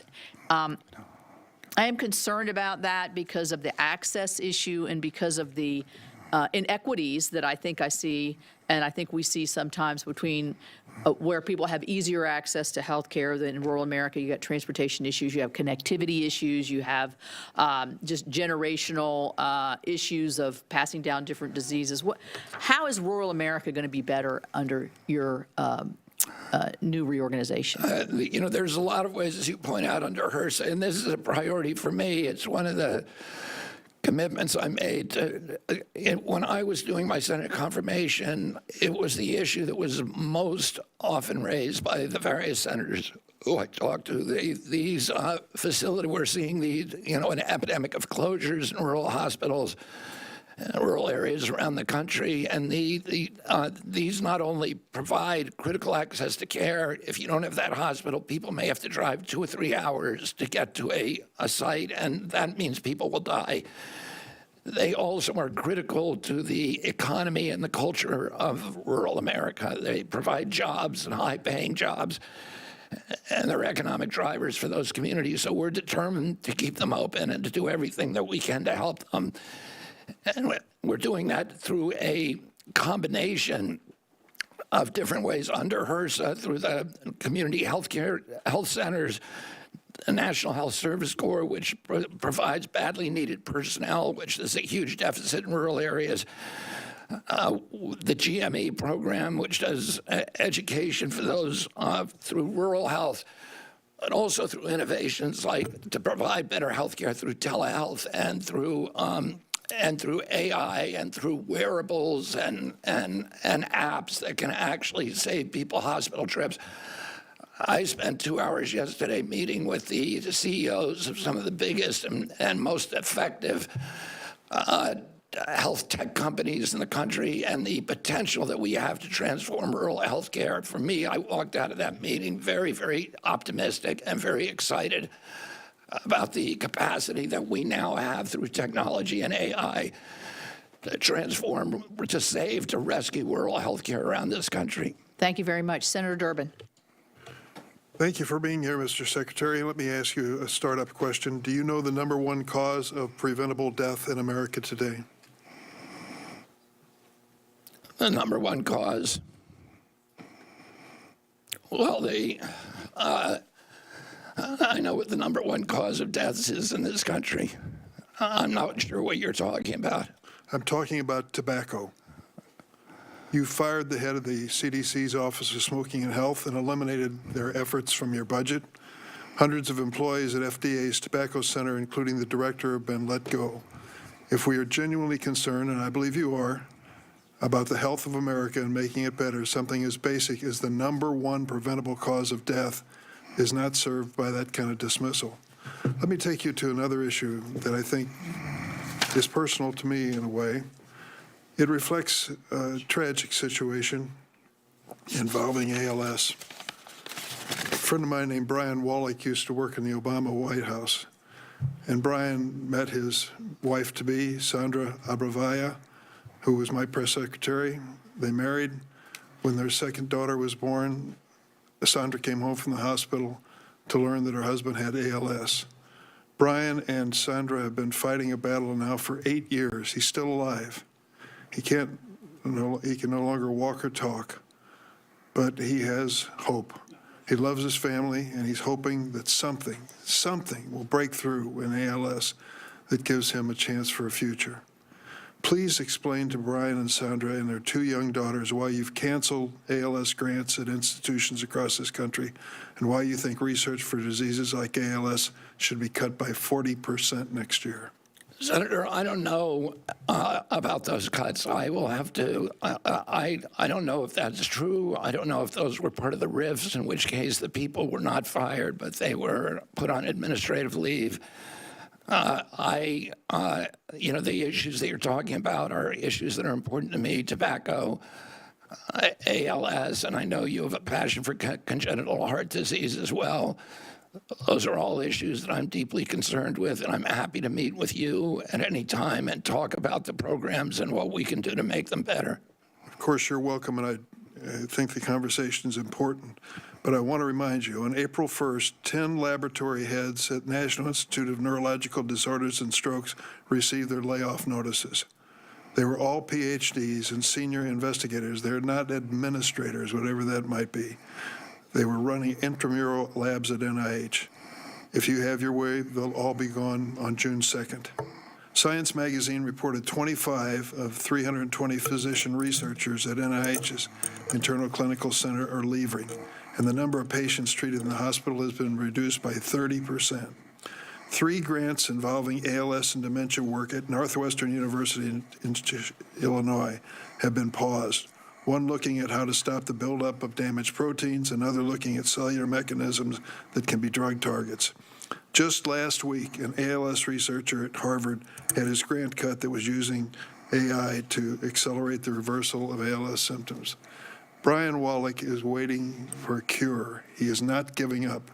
His source of hope is this research that you unfortunately are terminating. How can we possibly address his concerns and give hope to people across the country who are suffering for so many diseases when our government is cutting back on that research? As I said, Senator, I do not know about any cuts to ALS research, and I'm happy to meet with you. I just read them to you.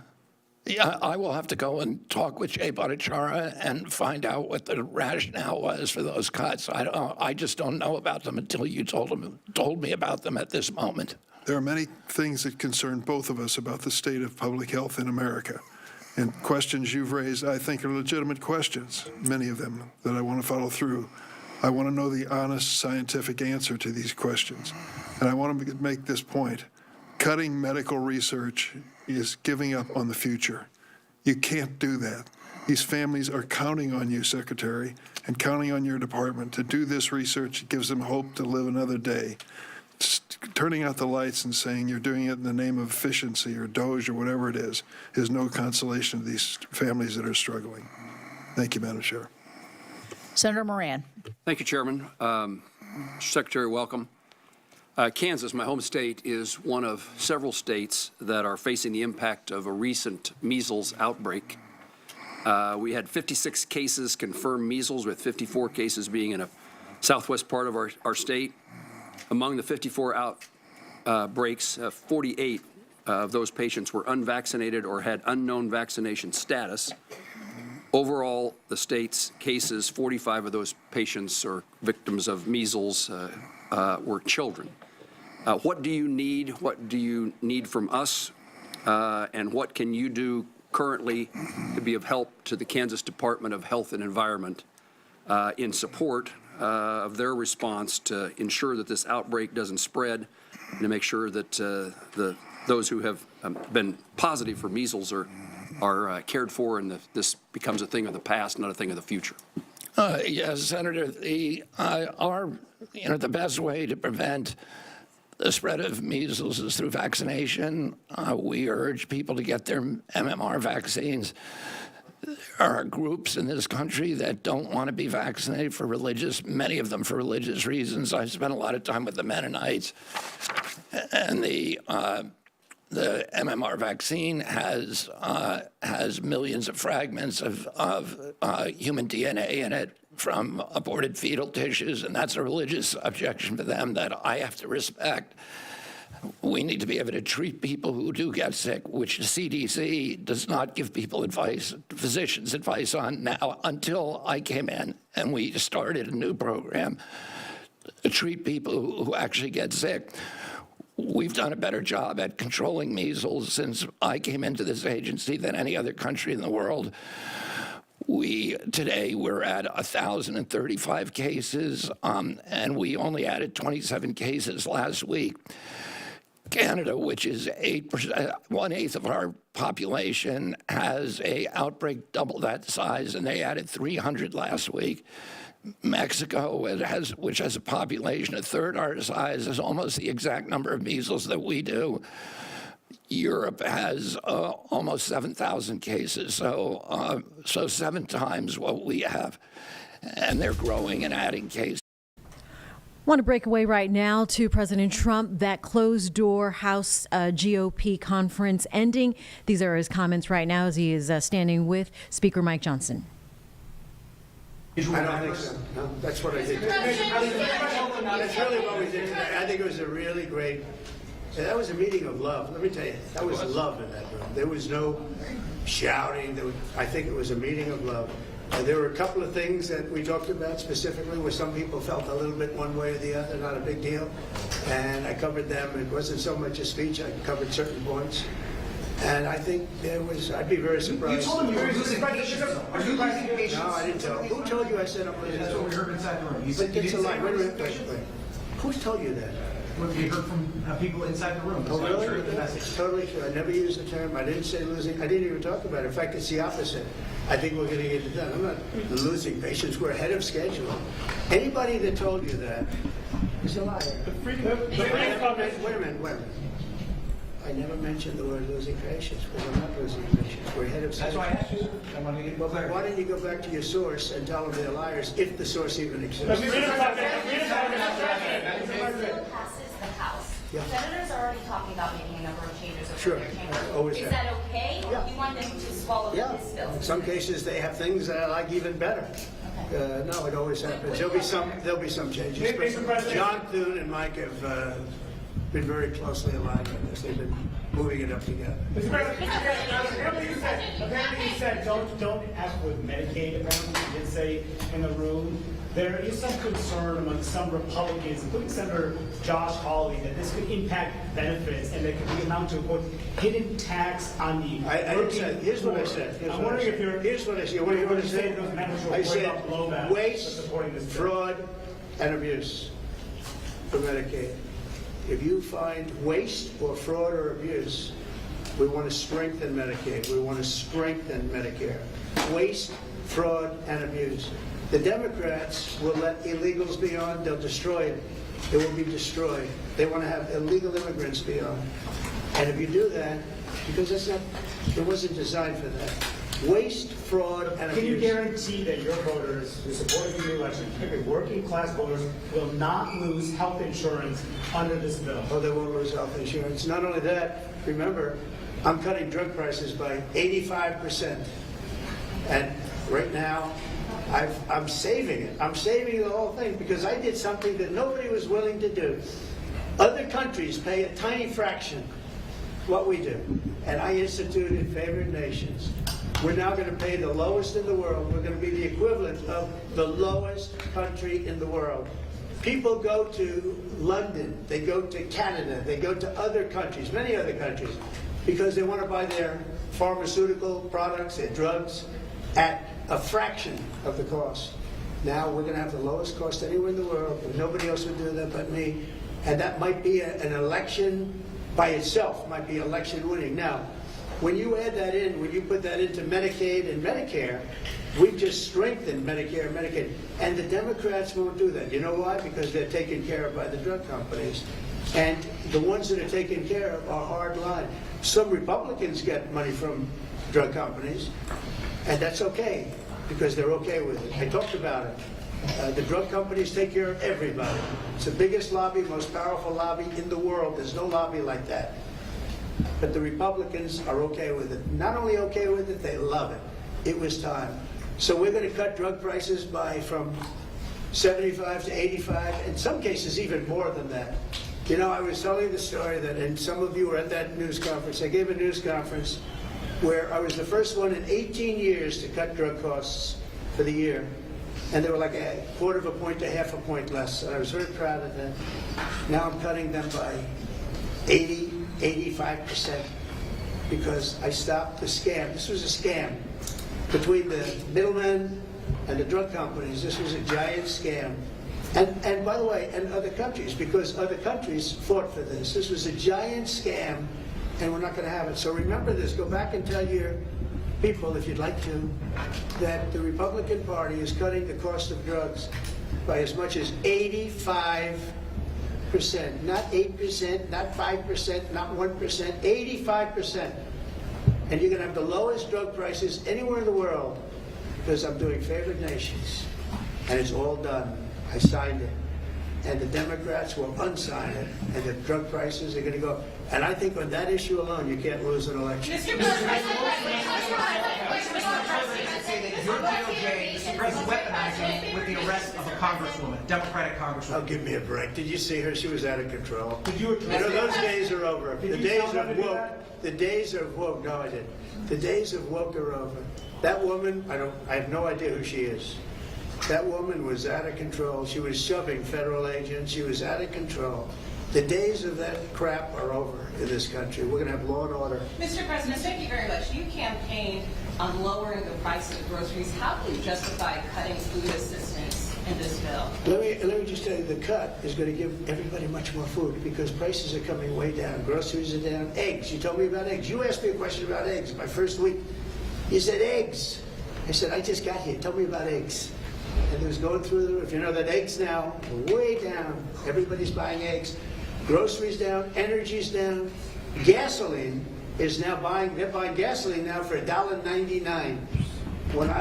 If you look back, you'll see $3.50, $4. This country, we're going to lose this country. Our country now is respected all over the world. All over the world we're respected. We were a laughingstock. The entire world we were a laughingstock. I went to the Middle East, and those rulers of those three countries are very powerful